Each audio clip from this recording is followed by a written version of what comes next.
How can I set environment variables for a remote Rsync process? When I use Rsync to copy files from one computer to another, an Rsync process is started on both ends. However, on the remote end, shell initialization files are apparently not read, so I cannot set up environment variables for the remote Rsync process. Unfortunately, there is one server that I need to Rsync to on which Rsync requires an environment variable in order to work. I am not an admin on the server, so I can't change the global configuration. What can I do to set environment variables for a remote Rsync process?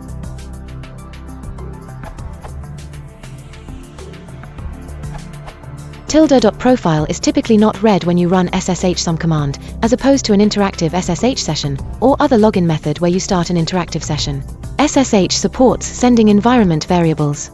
In OpenSH, use the sendenv directive in tilde.ssh config. However, the specific environment variable must be enabled with an acceptenv directive in the server configuration, so this may well not work out for you.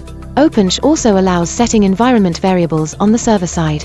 Again, this must be enabled in the server configuration, here with the permitUser_environment directive. The variables can be set in the file tilde.ssh environment. Assuming you use public key authentication, you can also set per-key variables in tilde.ssh, authorized_keys, add environment equals foo equals bar at the beginning of the relevant line.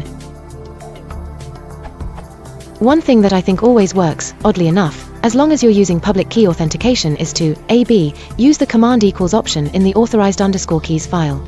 A key with a command option is good only for running the specified command, but the command in the authorized_keys file runs with the environment variable ssh_original_command set to the command the user specified, empty for interactive sessions.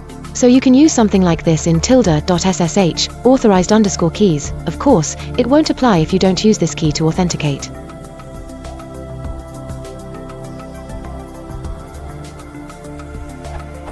Note that I put line breaks above for legibility, but this actually needs to be all on one line.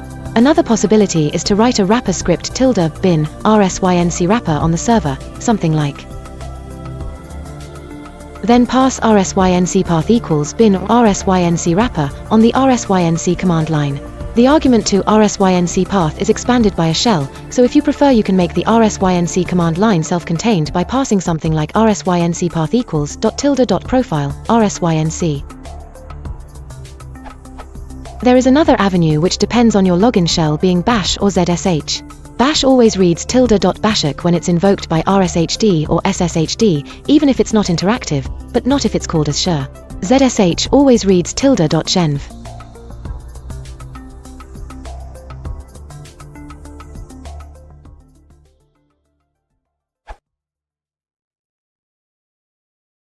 If you want support them, it's only playing as a